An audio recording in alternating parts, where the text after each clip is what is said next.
राधा वल्लभ श्री हरिवंश, राधा वल्लभ श्री हरिवंश। नारायणं नमस्कृत्यं नरं च नरोत्तमं देवी सरस्वती व्यासं ततो जयमुदीरये। राधा मेरी माता है, पिता मेरे घनश्याम, इन दोनों की चरणों में मेरा कोटि कोटि प्रणाम। ओम श्री परमात्मने नमः।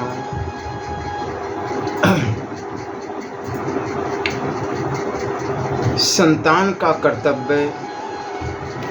माता च कमला देवी, पिता देवो जनार्दनम, बांधवा विष्णु भक्ताश्चम स्वदेशो भुवन त्रयम। वास्तव में भगवान लक्ष्मी नारायण ही सबके माता पिता है। इस दृष्टि से संसार में हमारे जो माता पिता है वे साक्षात लक्ष्मी नारायण ही स्वरूप है। अतः पुत्र का कर्तव्य है कि वह माता पिता की ही सेवा में लगा रहे। असली पुत्र वह होते हैं जो शरीर आदि को अपना नहीं मानते, परंतु माता पिता का ही मानते हैं, क्योंकि शरीर माता पिता से ही पैदा हुआ है। शरीर चाहे स्थूल सूक्ष्म अथवा कारण ही क्यों न हो, उन सब पर वे माता पिता के अधिकार मानते हैं, अपना नहीं। मनु जी ने भी कहा है कि पुत्र तीर्थ व्रत भजन स्मरण आदि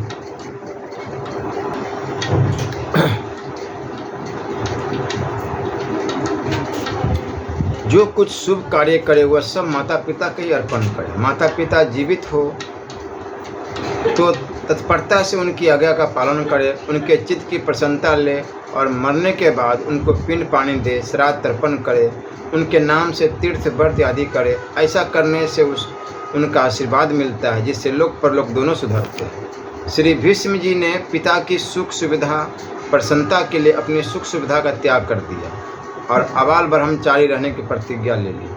उन्होंने कनक कामनी दोनों का त्याग कर दिया। इससे प्रसन्न होकर पिता ने उनको इच्छा मृत्यु का वरदान दिया। वो इच्छा मृत्यु हो गए कि जब चाहे तभी मरे। उनको ऐसी सामर्थ्य पिता की सेवा से प्राप्त हो गई। श्री राम ने पिता की आज्ञा का पालन करने के लिए राज्य वैभव सुख आराम आदि सबका परित्याग कर दिया। वाल्मीकि रामायण में श्री राम ने स्वयं कहा है कि पिताजी के कहने पर मैं आग में भी प्रवेश कर सकता हूँ, विष का भी भक्षण कर सकता हूँ और समुद्र में भी कूद सकता हूँ, पर मैं पिता की आज्ञा नहीं टाल सकता। श्री राम विचारक नहीं थे, आज्ञा पालक थे। अर्थात पिताजी ने क्या कहा, कहाँ कहा, कब कहा, किस अवस्था में और किस परिस्थिति में कहा, इसका आदि का विचार न करके उन्होंने पिता की आज्ञा का पालन किया और वनवास में चले गए। अतः माता पिता की आज्ञा पालन में श्री राम सबके आदर्श हुए। गोस्वामी तुलसीदास जी ने कहा है, अनुचित उचित विचारु तजी, जे पाल ही पितु बैन, ते भाजन सुख सुजस, के बस ही अमरपति एन।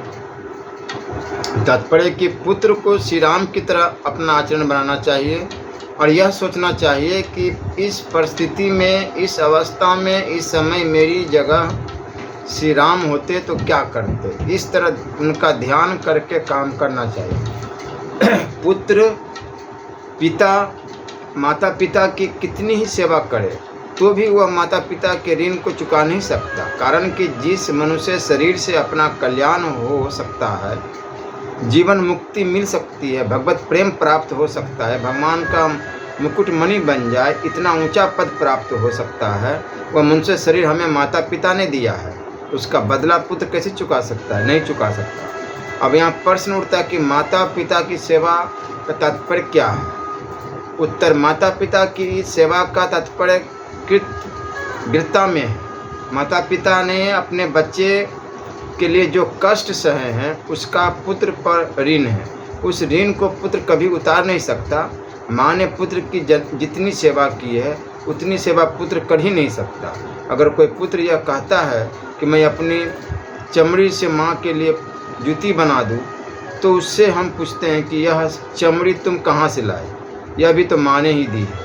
उसी चमड़ी की जूती बनाकर माँ को दे दी तो कौन सा बड़ा काम किया? केवल देने का अभिमान ही किया है। ऐसे शरीर खास पिता का अंश है। पिता के उद्योग से ही पुत्र पढ़ लिख कर योग्य बनता है, उसको रोटी कपड़ा मिलता है। इसका बदला कैसे चुकाया जा सकता? अतः केवल माता पिता की सेवा करने से उनकी प्रसन्नता लेने से वह ऋण अदा तो नहीं होता, पर माफ हो जाता है।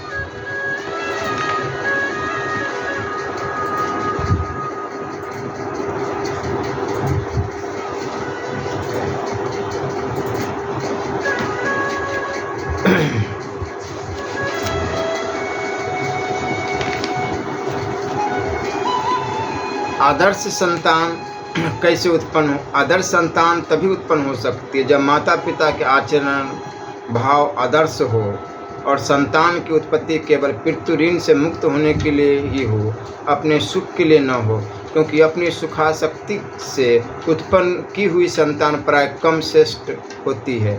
कुंती के आचरण भाव आदर्श थे तो धर्मराज स्वयं उनकी गोद में आए थे।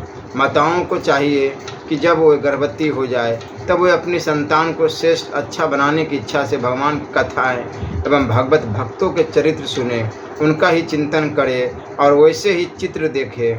इस तरह माँ पर अच्छे संग का असर होने से श्रेष्ठ संतान पैदा होती है। जैसे जब प्रहलाद जी की माँ गर्भवती थी तब नारद जी ने गर्भस्थ बालक को लक्ष्य करके उसको भगवान की कथा सुनाई, उपदेश दिया, जिससे राक्षस कुल में होते हुए भी प्रहलाद जी श्रेष्ठ हुए। सत्कर्म, सदाचार, सच्ची चिंतन, सच्चा चर्चा और सत्संग, ये चार है। अच्छे कर्म करना सत्कर्म है, दूसरे का हित कर और भगवान का चिंतन करना सच चिंतन है। आपस में भगवान और भक्तों के चरित्रों का वर्णन करना और सुनना सच्चा चर्चा है। और मैं भगवान का हूँ और भगवान ही मेरे हैं, इस तरह भगवान के साथ अटल रूप से इस रहना सत्संग है। इन चारों से संतान आदर्श श्रेष्ठ बन सकती है। मनुष्य शरीर में ही यह स्वतंत्रता है कि मनुष्य नया निर्माण कर सकता है, अपनी उन्नति कर सकता है, अनेकों को श्रेष्ठ बना सकता है। अतः मनुष्य को चाहिए कि वह संत महात्माओं का संग करे। संत महात्मा न मिले तो साधन में तत्परता से लगे हुए साधकों का संग करे। ऐसे साधक भी न मिले तो गीता, रामायण आदि सत्शास्त्रों का पठन पाठन एवं मनन करे और अपने कल्याण का विचार रखे। इससे वह श्रेष्ठ पुरुष बन सकता है। माता पिता के आचरण भाव आदि तो बड़े अच्छे हैं, पर उनकी संतान अच्छी नहीं निकलती। इसका क्या कारण है? इसमें खास कारण है संग दोष, अर्थात बालक को अच्छा संग न मिलना ही है। ऋणानुबंध से पूर्व जन्म का बदला लेने के लिए भी ऐसी संतान पैदा होती है। जो पुत्र कुसंग से बिगड़ता है वह सत्संग से सुधर सकता है, परंतु जो पूर्व जन्म का बदला लेने के लिए आता है तो दुख ही देने वाला होता है। अतः अपने आचरण भाव अच्छे होते हुए भी यदि ऐसी संतान पैदा हो जाए तो पूर्व का ऋणानुबंध समझकर प्रसन्न रहना चाहिए कि हमारा ऋण कट रहा है। विसर्वा ब्राह्मण कुल के थे, परंतु उनकी पत्नी केकसी राक्षस कुल की थी, जिसके कारण रावण पैदा हुआ। उग्रसेन धर्मात्मा पुरुष थे, परंतु एक दिन राक्षस ने उग्रसेन का रूप धारण करके उनकी पत्नी से सहवास किया, जिससे कंस पैदा हुआ। अब यहाँ प्रश्न उठता है कि माता पिता के आचरण तो अच्छे नहीं है, पर उनकी संतान अच्छी निकलती है, इसका क्या कारण है? उत्तर: प्राय माँ बाप का स्वभाव ही संतान में आता है, पर ऋणानुबंध से अथवा गर्भाधान के समय कोई अच्छा संस्कार पढ़ने से अथवा गर्भावस्था में किसी संत महात्मा का संग मिलने से श्रेष्ठ संतान पैदा हो जाती है। जैसे हिरण्यकशिपु के यहाँ प्रहलाद जी पैदा हुए। प्रहलाद जी के विषय में आता है कि तपस्या में बाधा पड़ने से हिरण्यकशिपु स्त्री से मिलने के लिए घर आया तो गर्भाधान के समय बातचीत में उसके मुख मुख से कई बार विष्णु नाम का उच्चारण हुआ। जब उसकी स्त्री कयाधु गर्भवती थी तब गर्भस्थ बच्चे को लक्ष्य करके नारद जी ने उसको भक्ति की बातें सुनाई। इस कारणों से प्रहलाद जी के भीतर भक्ति के संस्कार पड़ गए। जैसे जल का रस मधुर ही होता है, पर जमीन के संग से जल का रस बदल जाता है, अलग अलग हो जाता है। अब प्रत्येक कुएं का जल अलग अलग होता है। ऐसे ही संग के कारण मनुष्य के भाव बदल जाते हैं। प्रश्न, पिता की आत्मा ही पुत्र के रूप में आती है, इसका क्या तात्पर्य? उत्तर, जैसे कोई किसी ब्राह्मण को अपना कुल गुरु मानता है, कोई एगो पवित्र देने वाले को गुरु मानता है, परंतु उनका शरीर न रहे तो उनको पुत्र को गुरु माना जाता है और उनका जैसा आदर सत्कार किया जाता है, वैसा ही उनके पुत्र का आदर सत्कार किया जाता है। जैसे पिता धन का मालिक होता है और पिता मर जाए तो पुत्र धन का मालिक बन जाता है, ऐसे ही पुत्र उत्पन्न होता है तो वह पिता का प्रतिनिधि होता है, पिता की जगह काम करने वाला होता है।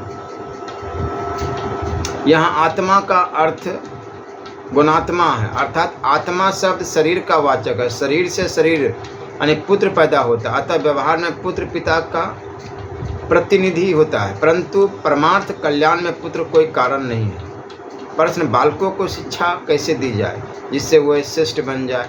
उत्तर, बालक प्राय देखकर ही सीखते हैं, इसलिए माता पिता को चाहिए कोई उनके सामने अपने आचरण अच्छे रखे, अपना जीवन संयमित रखे और पवित्र रहे।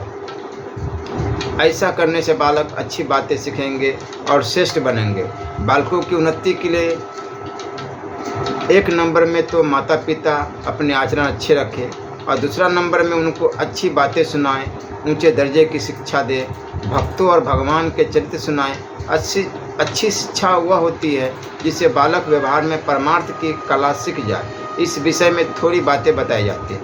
माता पिता कहीं बाहर जाना चाहते हैं तो वे बच्चों से कहते हैं कि तुम यहीं रहो। ऐसा कहने से बच्चे मानते हैं नहीं, जिद करते हैं, जिससे माता पिता को भी विक्षेप हो जाता है और बच्चे भी दुखी हो जाते हैं तथा घर में अशांति हो जाती है। अतः बच्चे को पहले से ही यह कह देना चाहिए कि हम कहीं जाए तो जिद मत किया करो, जैसा हम कहे वैसा किया करो। रोज़ दिन में तो 2-3 बार ऐसा कह देने से बच्चे इस बात को स्वीकार कर लेंगे। फिर कहीं जाते समय बच्चों को कह दे कि जिद नहीं करना, हम जैसा कहे वैसा करना, तो वे आपकी बात मान लेंगे।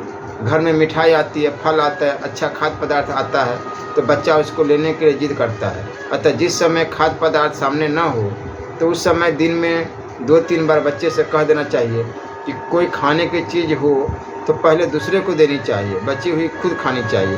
फिर बढ़िया चीज़ सामने आने पर वह जिद करे तो उस समय उससे कहे कि देखो बेटा, जिद नहीं करना और दूसरों को खिलाकर खाना, बांट कर खाना, वैकुंठ में जाना, फिर वह जिद नहीं करेगा।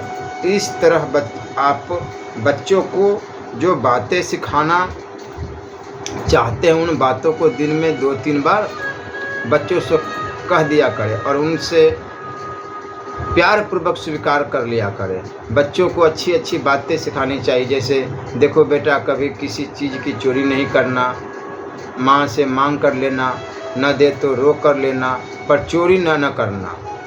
छोटे भाई बहनों से प्यार करो, उनको खिलाओ खिलाओ, जैसे भगवान राम भरत आदि से प्यार करते थे, प्यार से समझाते थे, ऐसे तुम भी अपने भाई बहनों के साथ प्यार से रहो, उनसे लड़ाई मत करो। आपस में वाद विवाद हो जाए तो उनकी बात मानो, अपनी बात मानने की जिद मत करो। माँ बाप जैसा कहे उसके अनुसार घर का काम धंधा करो, समय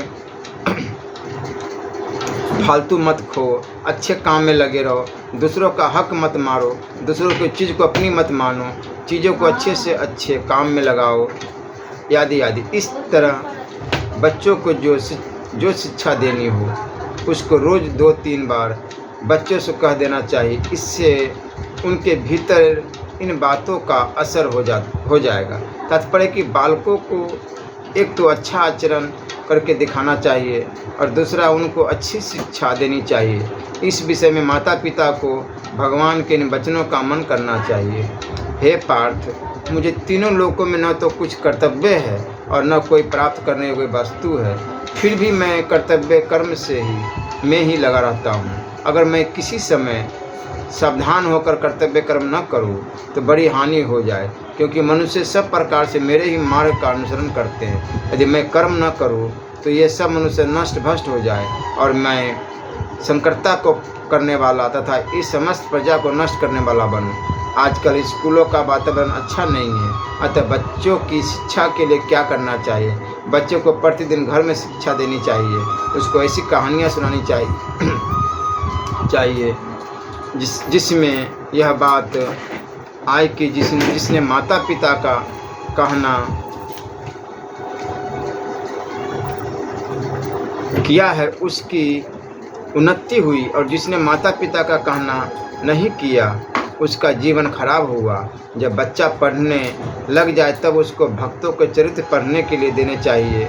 बच्चे से कहना चाहिए कि बेटा, हर एक बच्चे के साथ स्वतंत्र संबंध मत रखो, ज़्यादा घुल मिलकर बात मत करो, पढ़कर सीधे घर पर आ जाया करो, बड़ों के पास रहो।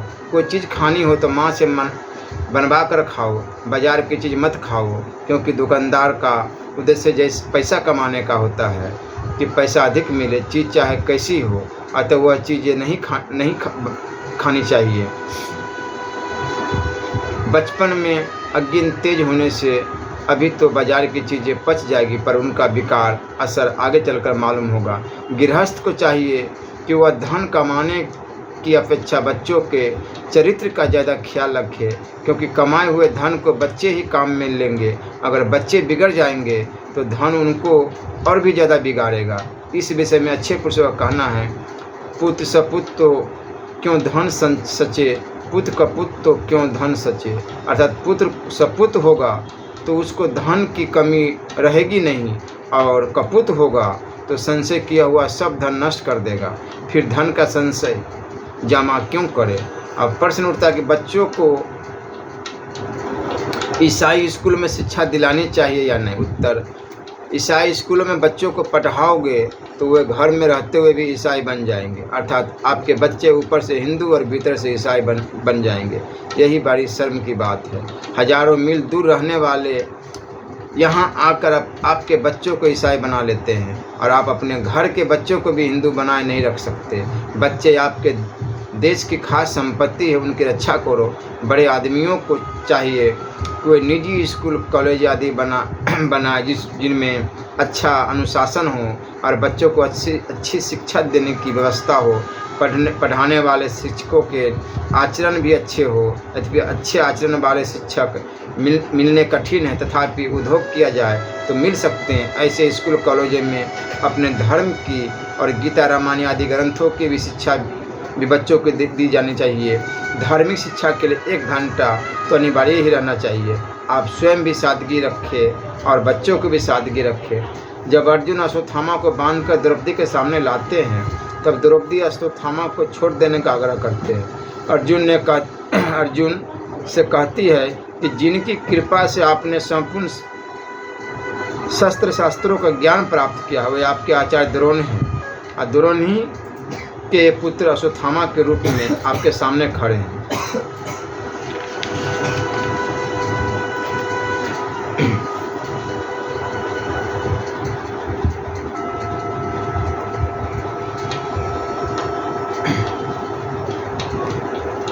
सिखाएं। आप स्वाद शौकीनी ऐसा आराम का त्याग करें और अच्छे से अच्छे काम में लगे रहें, तो इसका बच्चों पर भी अच्छा असर पड़ेगा।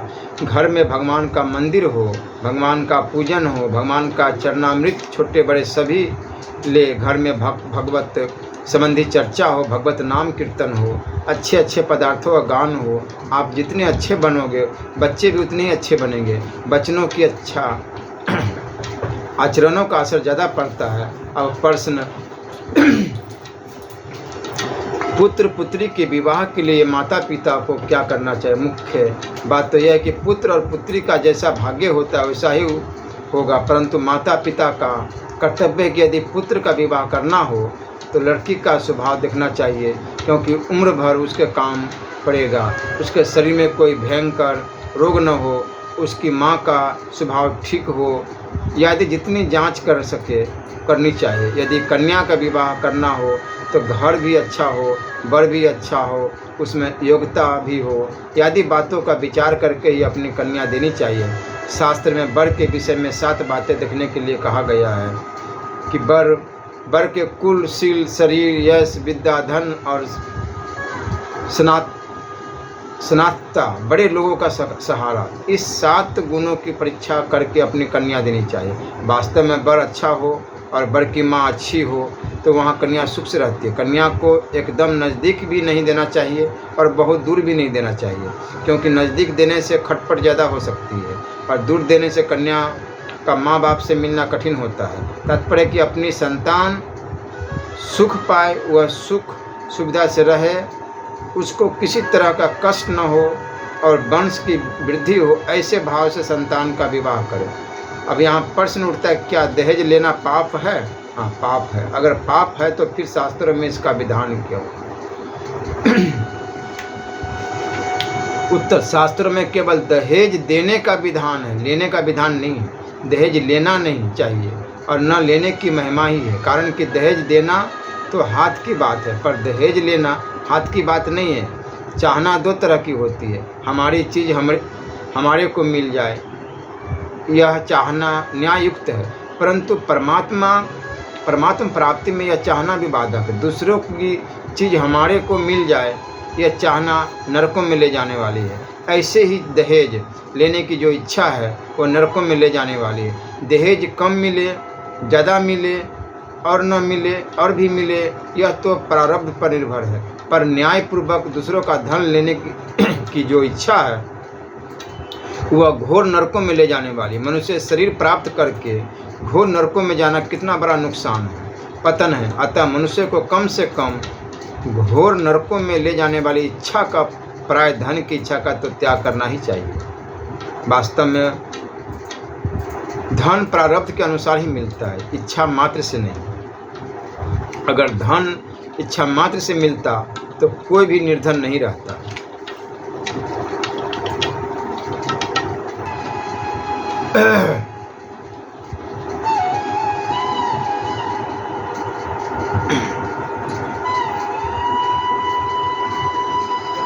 वास्तव में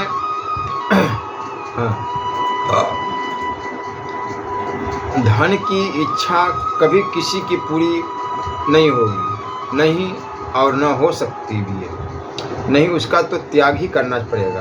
धन मिलने वाला हो तो इच्छा न रखने से सुगमतापूर्वक मिलता है और इच्छा रखने से कठिनतापूर्वक, पाप न्यायपूर्वक मिलता है। गीता में अर्जुन ने पूछा कि मनुष्य न चाहता हुआ भी पाप क्यों कर बैठता है, तो भगवान ने उत्तर दिया कि कामना ही संपूर्ण पापों का मूल है। पुराने ज़माने में दहेज में बेटे के ससुराल से आया हुआ धन बाहर ही वितरित करते थे लोग, अपने घर में नहीं रखते थे। और दूसरों की कन्या दान में ली है, इसके लिए प्रायश्चित रूप से यज्ञ दान, ब्राह्मण भोजन आदि किया करते थे। कारण कि दूसरों की कन्या दान में लेना बड़ा भारी कर्जा ऋण है, परंतु गृहस्थ आश्रम में कन्या दान में लेनी पड़ती है। अतः उनका यह भाव रहता था कि हमारे घर कन्या होगी तो हम भी कन्यादान करेंगे। जो ब्राह्मण विधान से गाय आदि को दान में लेते हैं, वे भी उसके लिए प्रायश्चित रूप से यज्ञ, गायत्री जप करते हैं, ऐसा हमने देखा है। जब दूसरों का धन लेना भी दोष है तो फिर दहेज में धन लेना दोष है ही। अगर कहीं दहेज लेना भी पड़े तो केवल देने वाले की इच्छा पूर्ति, प्रसन्नता के लिए ही लेना चाहिए, अपनी किंचन मात्र भी लेने की इच्छा नहीं हो, और केवल देने वाले की प्रसन्नता के लिए ही थोड़ा लिया जाए तो वह लेना भी देने के समान ही है। नज़दीक होने से वह लड़की अपने प्रत्येक दुख की बात आकर अपनी माँ से कह देगी और माँ उस बात को सहन न करके लड़की की सास आदि से कोई ऐसी बात कह देगी जिससे लड़की के ससुराल में खटपट हो जाएगी। लड़की को भी चाहिए कि वह अपने दुख की बात किसी से न कहे, परंतु घर की बात घर में ही रखे, नहीं तो उसकी अपनी ही बेइज्जती होगी, उस पर ही आफत आएगी। जहाँ उसको रात दिन रहना है वही अशांति हो जाएगी।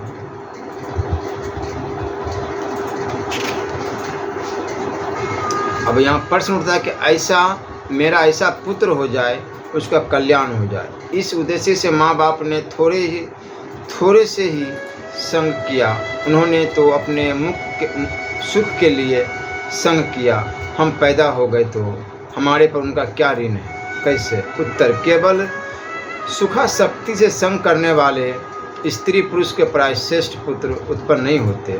जो स्त्री पुरुष शास्त्र के आज्ञानुसार केवल पितृ ऋण से मुक्त होने के लिए ही संतान उत्पन्न करते हैं, अपने सुख का उद्देश्य नहीं दे रखते, वही असली माता पिता है।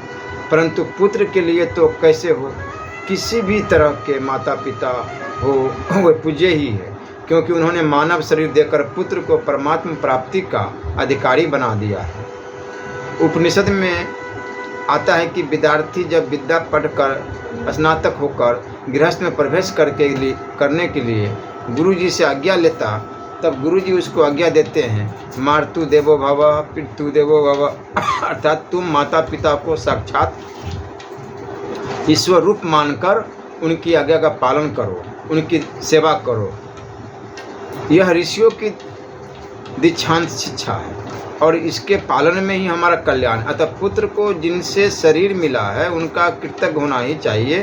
प्रश्न, माता पिता ने हमें जन्म देकर संसार बंधन में डाल दिया, आफत में डाल दिया, फिर हमारे पर उनका ऋण कैसे? तो उत्तर सुनिए, यह बात बिल्कुल गलत है। माता पिता ने तो मनुष्य शरीर देकर संसार बंधन से जन्म मरण से छूटने के लिए बड़ा भारी अवसर दिया है। माता पिता ने पुत्र को न तो बंधन में डाला है और न उनका पुत्र को बंधन में आफत में डालने का उद्देश्य ही है। वे प्रत्येक अवस्था में जाने अनजाने सदा पुत्र का भला ही चाहते हैं और भला ही करते हैं, परंतु हम पदार्थों में, भोगों में, परिस्थितियों में, व्यक्तियों में ममता करके उनसे सुख भोगने की इच्छा से ही बंधन में, आफत में पड़ते हैं। तात्पर्य कि अपने सुख की इच्छा, सुख का भोग, सुख की आशा का त्याग करके यदि पुत्र माता पिता की सेवा को परमात्मा प्राप्ति का साधन मानकर तत्परता से उनकी सेवा करे, तो उसको संसार से संबंध विच्छेद होकर परमात्मा की प्राप्ति हो जाएगी। पुत्र को माता पिता के कर्तव्य की तरफ दृष्टि डालनी ही नहीं चाहिए, उसे तो केवल अपना ही कर्तव्य देखना चाहिए। जो अपने कर्तव्य को न देखकर माता पिता के कर्तव्य को देखता है, वो अपने कर्तव्य से च्युत हो जाता है, अर्थात कर्तव्य पालन से पतित हो जाता है। किसी भी शास्त्र में किसी को भी माता पिता के गुरुजनों के कर्तव्य को देखने का अधिकार नहीं दिया गया है। पहले मनुष्य किसी के कर्तव्य को नहीं देखते थे, परंतु अपना कर्तव्य देखते थे, अपने कर्तव्य का पालन करते थे। इसी से वे जीवन मुक्त भगवत भक्त होते थे। अगर वे दूसरों का कर्तव्य देखते, अपना ही स्वार्थ देखते, तो आज की तरह ही मनुष्य समुदाय होता जिन्होंने केवल अपना कर्तव्य देखा है, उसका पालन किया है। उन संत महात्माओं, धर्मात्माओं को भारत की जनता कितनी आदर दृष्टि से देखती है। अतः मनुष्य को अपने कर्तव्य का कभी परित्याग नहीं करना चाहिए। कर्तव्य के विषय में एक मामूलिक बात है कि केवल कर्तव्य समझकर उसका पालन करने से संबंध विच्छेद होता है। जैसे जो माता पिता की सेवा केवल अपना कर्तव्य समझकर करते हैं, उनका माता पिता से संबंध विच्छेद होता है, उनका माता पिता के चरणों में प्रेम नहीं होता। परंतु जो अपने शरीर को माता पिता का ही मानकर तत्परता से आदर और प्रेम पूर्वक उनकी सेवा करते हैं, उनका माता पिता में प्रेम हो जाता है। जैसे मनुष्य भोजन करने को, जल पीने को अपना कर्तव्य नहीं मानते, परंतु प्राणों का आधार मानते हैं, ऐसे ही माता पिता की सेवा की प्राणों का आधार मानना चाहिए। उनकी सेवा को ही अपना जीवन मानना चाहिए, अपना खास काम मानना चाहिए। सेवहि लखनऊ से रघुवीर ही, जिमी अविवेकी पुरुष शरीर ही। इस प्रकार माता पिता की सेवा को अपने प्राणों का जीवन का आधार मानकर करने से मैं और मेरापन मिट जाता है, क्योंकि शरीर को माता पिता का ही मानकर उनकी सेवा में अर्पण करने से शरीर पर अपना कोई अधिकार न मानने से अहंता ममता नहीं रहती।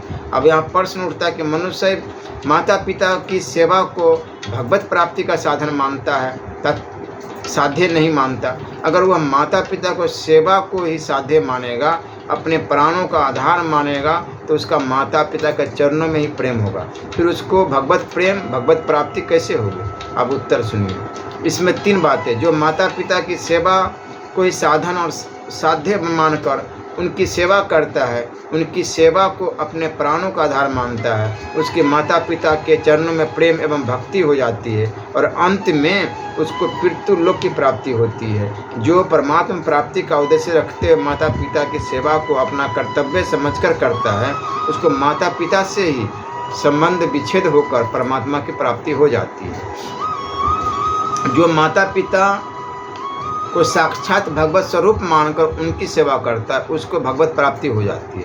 इन तीनों में से जिसमें जिसका भाव बैठे वही करना चाहिए। जैसे पतिव्रता स्त्री भगवान की, शास्त्रों की, महापुरुषों की आज्ञा के अनुसार तन मन से पति की सेवा करती है, उसको पति लोक की प्राप्ति होती है। अर्थात जो लोक पति का ही, वही लोक पतिव्रता का होता है। परंतु इसका अर्थ यह नहीं कि अगर दुराचारी होने के कारण पति का लोक नरक है तो पतिव्रता का लोक भी नरक होगा। जिस स्त्री ने पति सेवा को अपना धर्म कर्तव्य समझकर पातिव्रत धारण किया है, वह नरकों में कैसे जा सकती है? नहीं जा सकती। उन्होंने पातिव्रत धारण किया, अतः उसका जो लोक होगा वही लोक पति का भी होगा। तात्पर्य है कि पातिव्रत तपोबल से उसका पति जितना भी पापी से पापी हो वो भी तर जाएगा, उसके साथ में ही जाएगा, उसका और पति का दोनों का कल्याण हो जाएगा। ऐसे ही जो माता पिता की सेवा को इस साधन और साध्य मानकर उनकी सेवा करता है, उसको और उसके माता पिता को भगवान की प्राप्ति हो जाती है। क्योंकि जो लोक पुत्र का होगा वही लोक माता पिता का पितृलोक होगा। अब प्रश्न उठता है कि कहा गया है कि यह शरीर हमारे कर्मों से भाग्य से मिला है, बड़े भाग मानुष तन पावा। भगवान ने विशेष कृपा करके मनुष्य शरीर दिया है। कबहू करी करुणा नर देहि, देत इस बिनु हेत से नहीं।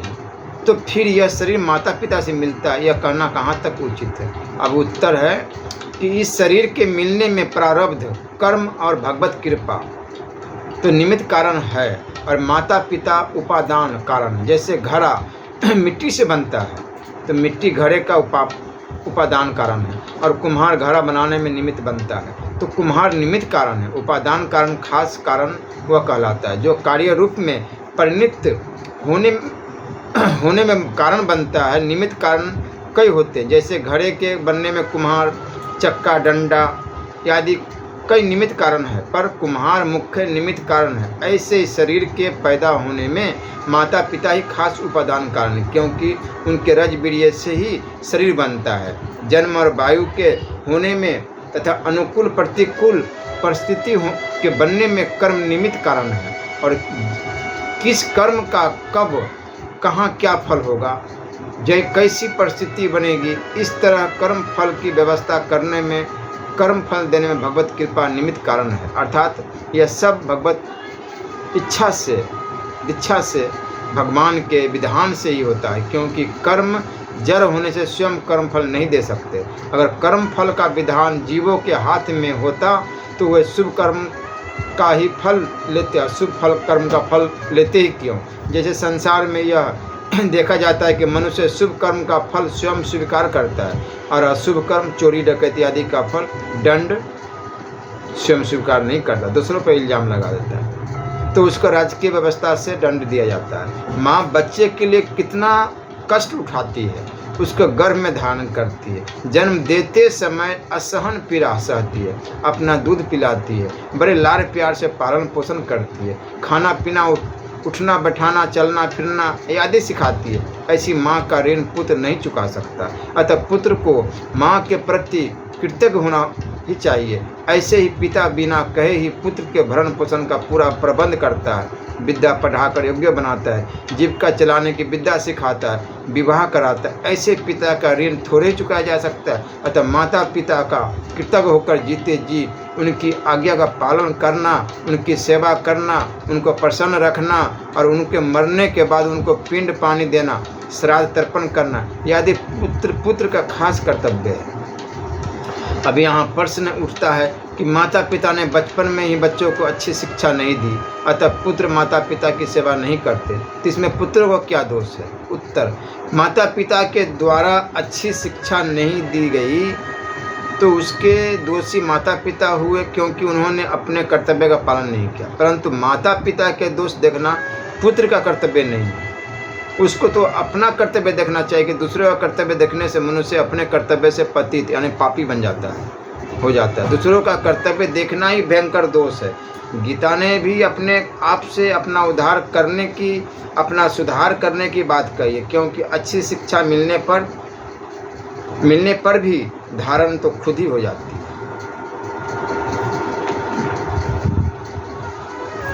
अच्छी शिक्षा मिलने पर भी बालक उसको धारण न करे, बिगड़ जाए, तो यह दोष स्वयं बालक का ही है। अतः अपना उद्धार और पतन मुख्यतः से अपने पर ही लागू होता है। अब यहाँ प्रश्न था कि अगर माता पिता के पुत्र के साथ कठोरता का बर्ताव करे, पक्षपात करे, तो उस पुत्र को क्या करना चाहिए?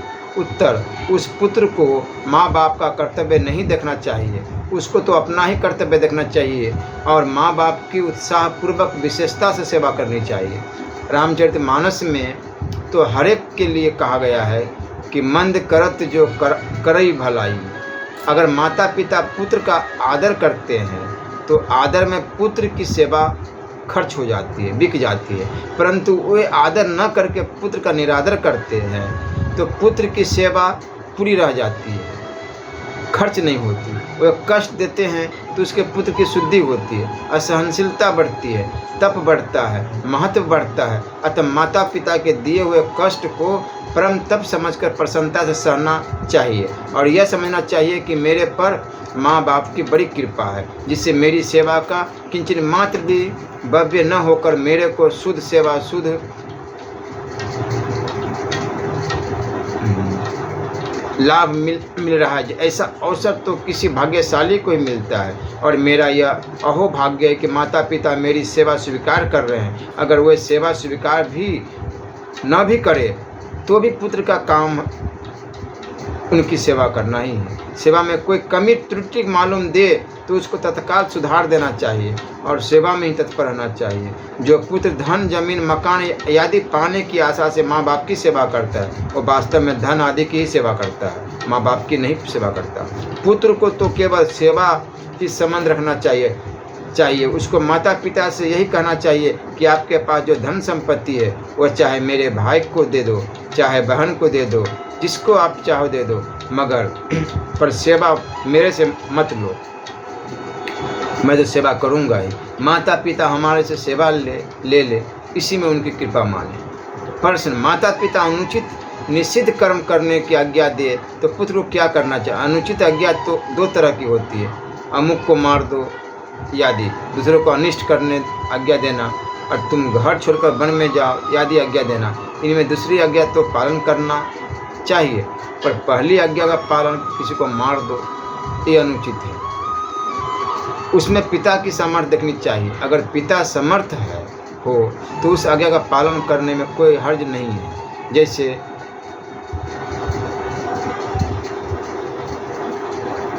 जमदग्नि ने अपने पुत्र परशुराम जी से कहा कि तुम्हारी माँ बेविचारनी है और तुम्हारे भाई मेरी आज्ञा का पालन नहीं करते, अतः इनको मार डालो। तो परशुराम जी ने उनका गला काट डाला। जमदग्नि ने प्रसन्न होकर कहा कि तुम वरदान मांगो। परशुराम जी ने कहा कि माँ और भाइयों को जीवित कर दो और उनको मेरे द्वारा मारे जाने की बात याद न रहे। जमदग्नि जी ने तथास्तु कहा और सब जीवित हो गए। अगर पिता समर्थ नहीं है और वह अनुचित आज्ञा देता है तो पुत्र को उस आज्ञा का पालन नहीं करना चाहिए। कारण कि अगर पुत्र उस अनुचित आज्ञा का पालन करेगा तो पिता को नरक होगा।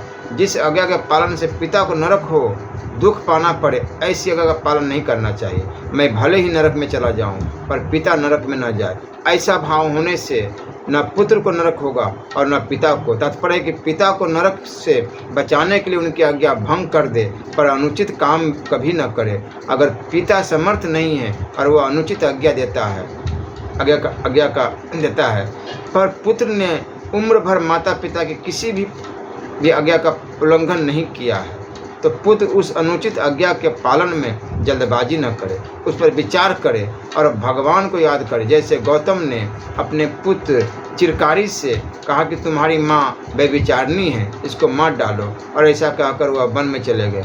चिरकारी ने तलवार निकाली और पिता की आज्ञा पर विचार करने लगा कि वहाँ गौतम के मन में विचार आया कि उसको क्यों मारे, उसका त्याग भी तो कर सकते हैं। ऐसा विचार करके वो लौट कर आए तो उन्होंने देखा कि चिरकाली हाथ में तलवार लिए खड़ा है। अतः उन्होंने चिरकारी को मना कर दिया कि माँ को मत मारो। प्रश्न: गोस्वामी तुलसीदास जी ने कहा है, जाके प्रिय न राम विदेही, तजिए ताही कोटि बेरी सम, यद्यपि परम स्नेही,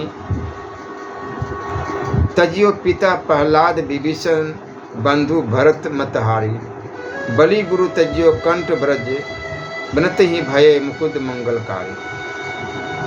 प्रहलाद जी ने पिता का त्याग किया, विभीषण ने भाई का, भरत ने माँ का, और बलि ने गुरु का, शुक्राचार्य को उनका आज्ञा का अवहेलना किए, और गोपियों ने पति का त्याग कर दिया, तो क्या उनको दोष नहीं लगा?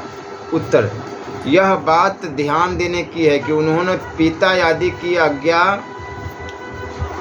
त्याग किस विषय में, किस अंश में किया। हिरण्यकशिपु प्रहलाद जी को बहुत कष्ट देता था, पर प्रहलाद जी उसको प्रसन्नता पूर्वक सहते थे। वह इस बात को मानते थे कि यह शरीर पिता का है, अतः वह इस शरीर को चाहे जैसा रखे, इस पर उनका पूरा अधिकार है। इसलिए उन्होंने पिताजी से कभी यह नहीं कहा कि आप मेरे को कष्ट क्यों दे रहे हैं, परंतु मैं स्वयं साक्षात परमात्मा का अंश हूँ, अतः मैं भगवान की सेवा में, भजन में लगा हूँ। पिताजी इसमें बाधा देते हैं, मुझे रोकते हैं, यह उचित नहीं है। इसलिए प्रहलाद जी ने पिताजी की उस आज्ञा का त्याग किया जिससे उनको नरक न हो जाए। अगर वे पिताजी की आज्ञा मानकर भगवत भक्ति का त्याग कर देते तो इसका दंड पिताजी को भोगना पड़ता।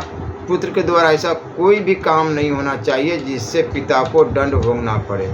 इसी दृष्टि से उन्होंने पिता की आज्ञा न मानकर पिता का हित ही किया, पिता का त्याग नहीं किया। रावण ने विभीषण को लात मारी और कहा कि तुम यहाँ से चले जाओ, तो विभीषण जी राम जी के पास चले गए। अतः विभीषण ने भाई का त्याग नहीं किया, परंतु उसके अन्याय का त्याग किया, अन्याय का समर्थन, अनुमोदन नहीं किया। विभीषण ने रावण को उसके हित की बात ही कही और उसका हित ही किया।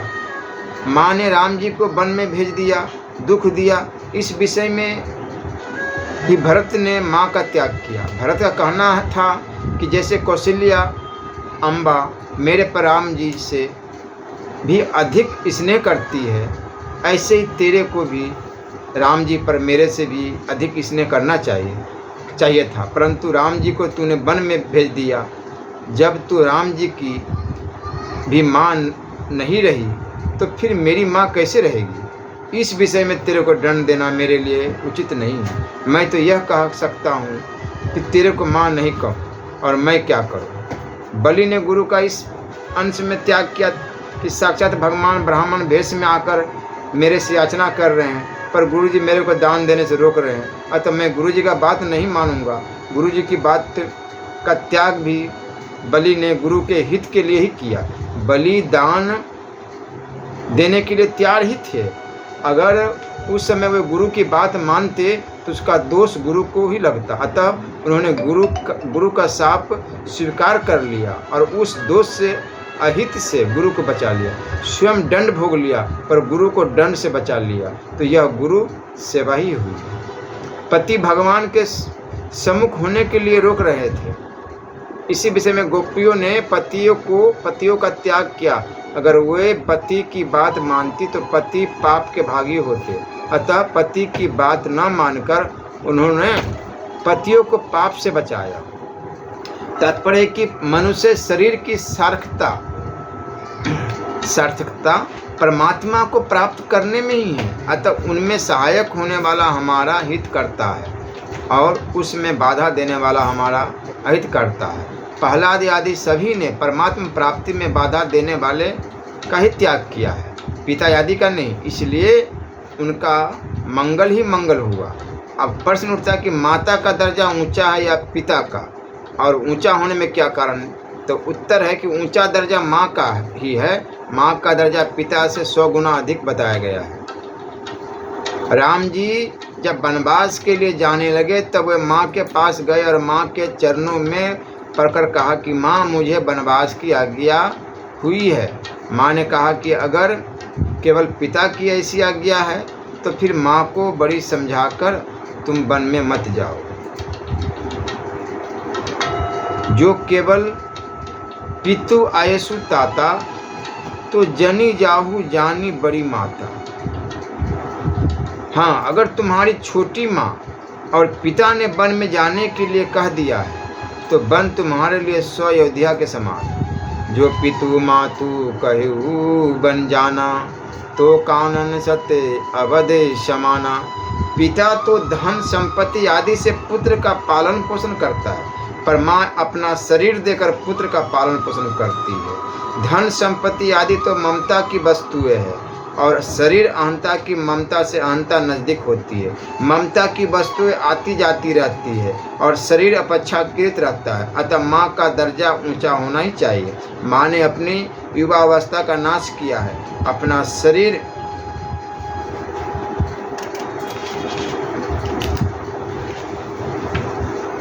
देकर अपना दूध पिलाकर पालन पोषण किया है। माँ ने दाई का, नाई का, धोबी का, दर्जी का, गुरु का काम भी किया है, और तो क्या, टट्टी पेशाब उठाकर मेहतर का काम भी किया है। वह काम भी भार रूप से नहीं, परंतु बड़े स्नेहपूर्वक, ममतापूर्वक, उत्साहपूर्वक किया है। उसके बदले में लेने की भावना कुछ भी नहीं रखती, एक जरा सा घृणा भी नहीं करती। जब बच्चा बीमार हो जाता है तब माँ के शरीर का बल घट जाता है। अतः संसार में माँ के समान बच्चे का पालन पोषण करने वाला और कौन हो सकता है। मात्रहम समम नास्ति शरीरम पोषणम। इसलिए माँ का दर्जा ऊंचा शास्त्रों में आया है कि पुत्र साधु सन्यासी बन जाए, फिर भी यदि माँ सामने आ जाए तो वह माँ को साक्षात दंडवत प्रणाम करे। इतना ऊंचा दर्जा किसका हो सकता है? अब प्रश्न उठता है कि माता पिता की सेवा से क्या लाभ है? तो उत्तर सुनिए। माता पिता की सेवा से लोक परलोक दोनों सुधरते हैं, भगवान प्रसन्न होते हैं। जो माता पिता की सेवा नहीं करते, उन पर भगवान विश्वास नहीं करते कि यह अपने माँ बाप की भी सेवा भक्ति नहीं करता, तो फिर मेरी भक्ति कहाँ तक करेगा। पुंडरीक ने तन मन से तत्परता पूर्वक माता पिता की सेवा की। उसकी सेवा से प्रसन्न होकर भगवान बिना बुलाए ही पुंडरीक के घर आ गए और बोले, पुंडरीक, तेरी माता पिता की भक्ति से प्रसन्न होकर मैं स्वयं तेरे पास तेरे को दर्शन देने आया हूँ। पुंडरीक उस समय माता पिता की सेवा में लगे हुए थे। अतः वे भगवान से बोले, माता पिता की जिस सेवा के कारण आप यहाँ मुझे दर्शन देने आए हैं, उस सेवा को मैं क्यों छोड़ूं? अभी मैं माता पिता की सेवा में लगा हूँ। सेवा पूरी होने पर ही मैं आपके दर्शन कर सकता हूँ। तब तक आप रुकना चाहे तो रुके, नहीं तो ईंटों पर खड़े हो जाए। ऐसा कहकर पुंडरीक जी ने 2 ईंटें पीठ के पीछे फेंक दी। भगवान उन पर खड़े हो गए। ईंटों पर खड़े होने के कारण भगवान का नाम विट्ठल पड़ गया। भगवान के इस रूप का कोई दर्शन करना चाहे तो पंढरपुर महाराष्ट्र में कर सकता है।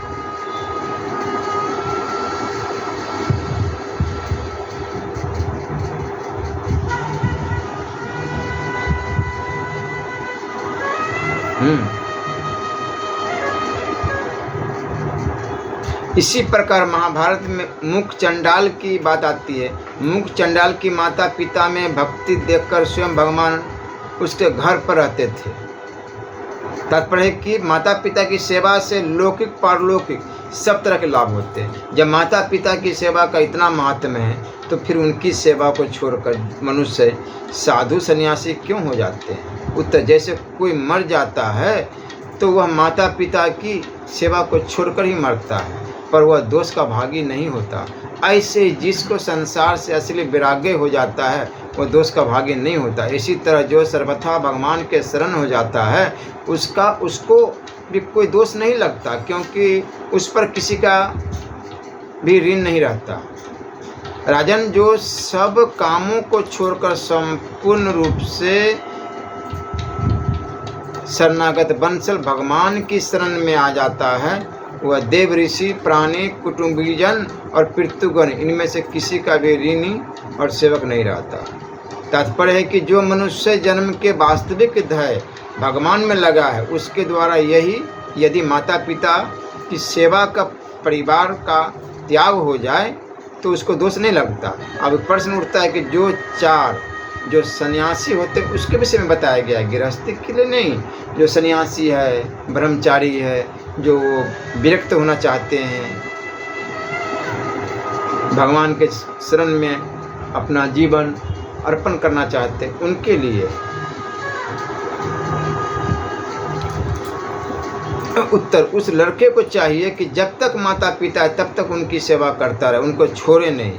क्योंकि भगवत प्राप्ति में साधु होना कोई कारण नहीं है, परंतु संसार से वैराग्य और भगवान में प्रेम होना ही कारण है। अतः वह माता पिता की सेवा करते हुए भजन स्मरण करे तो उसके लिए भगवत प्राप्ति होने में कोई बाधा नहीं है। अपर्तुत माता पिता की प्रसन्नता से भगवत प्राप्ति में सहायता ही मिलेगी। तात्पर्य कि माता पिता के ऋण को अदा किए बिना उनका त्याग नहीं करना चाहिए, परंतु तीव्र वैराग्य हो जाए, भगवान के चरणों में अन्य प्रेम हो जाए, जैसी अवस्था में माता पिता की सेवा छूट जाए तो उसको कोई दोष नहीं लगेगा। जो घर में बैठा है पर माँ बाप की सेवा नहीं करता, केवल अपने स्त्री पुत्रों के पालन में ही लगा है, उसको दोष पाप लगेगा ही। जैसे ही जो माँ बाप को, घर परिवार को छोड़कर साधु बना है और मकान आश्रम बनाता है, रुपए इकट्ठा करता है, चेला चेली बनाता है, ऐसा आराम करता है, उसको माँ बाप की सेवा न करने का पाप लगेगा ही। अब प्रश्न उठता है कि अगर कोई साधु सन्यासी बनकर रुपये इकट्ठा करता है और माता पिता, स्त्री पुत्रों को रुपए भेजता है, उनका पालन पोषण करता है, तो क्या उसको दोष लगेगा? उत्तर, जो साधु सन्यासी बनकर माँ बाप आदि को रुपए भेजते हैं वह तो पाप के भागी है ही, पर जो भी पाप के भागी है, क्योंकि पर जो उनके दिए हुए रुपयों से अपना निर्वाह करते हैं वह भी पाप के भागी है, क्योंकि वे दोनों ही शास्त्र आज्ञा के विरुद्ध काम करते हैं। माता पिता की सेवा तो गृहस्थ आश्रम में ही रहकर करते हैं, पर वे अवैध काम करके संन्यास आश्रम को दूषित करते हैं, तो उनको पाप लगेगा ही। ये पाप से बच नहीं सकते। अब प्रश्न उठता है कि अगर घर में माँ का पालन करने वाला, संभालने वाला कोई न रहा, तो फिर उस अवस्था में साधु सन्यासी बना हुआ लड़का माँ का पालन कर सकता है? तो फिर भी असमर्थ है अवस्था में तो दूसरे प्राणियों की भी सेवा करनी चाहिए। फिर भी माँ तो शरीर की जननी है, वो अगर असमर्थ अवस्था में है तो उसकी सेवा करने में कोई दोष नहीं है। पुत्री, कन्या की पति के घर चली जाती है तो फिर वह माँ बाप की सेवा कैसे कर सकती है? और सेवा किए में बिना माँ बाप ऋण माफ कैसे हो सकता है? उत्तर, जैसे किसी पर इतना अधिक ऋण हो जाए कि उसको चुकाने की मन में होने पर भी वह चुका न सके, तो वह ऋणदाता के पास जाकर कह दे कि मैं और मेरे स्त्री पुत्र, घर जमीन आदि सब आपके समर्पित है, अब आप इनका जैसा उपयोग करना चाहे वैसा कर सकते हैं। ऐसा करने से उस पर ऋण नहीं रहता, ऋण माफ़ हो जाता है। इसी तरह कन्या बचपन से ही माता पिता के समर्पित रहती है, वह अपने मन की कुछ भी नहीं रखती। माता पिता जहाँ उसका संबंध विवाह करा देते हैं वह प्रसन्नतापूर्वक वहीं चली जाती है। वह अपने गोत्र को भी पति के गोत्र में मिला लेती है। जिसने ऐसा त्याग किया है उस पर माता पिता का ऋण कैसे रह सकता है? नहीं रह सकता। अब प्रश्न उठता है कि माँ बाप का कोई सहारा न रहे तो ऐसी अवस्था में विवाहित पुत्री माँ बाप का पालन कर सकती है या नहीं? तो यहाँ उत्तर बता रहे हैं कि वह असहाय माँ बाप की सेवा कर सकती है। यदि विवाहित पुत्री कि संतान है तो माँ बाप का उसके घर का अन्न जल ले सकते हैं, उसके घर पर रह सकते हैं। परंतु यदि उसकी कोई संतान नहीं है तो माँ बाप को उसके घर का अन्न जल लेने का अधिकार नहीं है। माता पिता ने कन्यादान विवाह कर दिया तो अब वो उसके घर का अन्न नहीं ले सकते, क्योंकि दान की हुई वस्तु पर दाता का कोई अधिकार नहीं।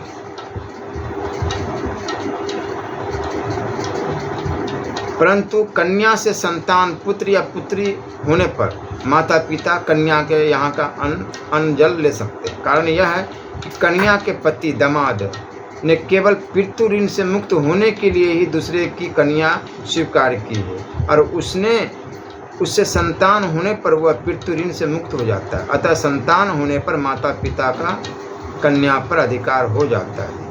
तभी तो गोत्र न होने पर भी दोहित्र अपने नाना नानी का श्राद्ध तर्पण कर सकता है। यदि माता पिता असहाय अवस्था में हो तथा उनकी सेवा करने वाला कोई न हो तो उनकी सेवा करने की जिम्मेवारी पुत्री पर ही है। अतः अपनी संतान न होने पर भी विवाहित पुत्री को उनकी सेवा करनी चाहिए। दूसरी बात, वर्तमान कानून में पिता की संपत्ति में पुत्र और पुत्री का समान अधिकार माना गया है। यह धर्म की दृष्टि से अनुचित है, अधर्म है, क्योंकि यहाँ भाई बहन में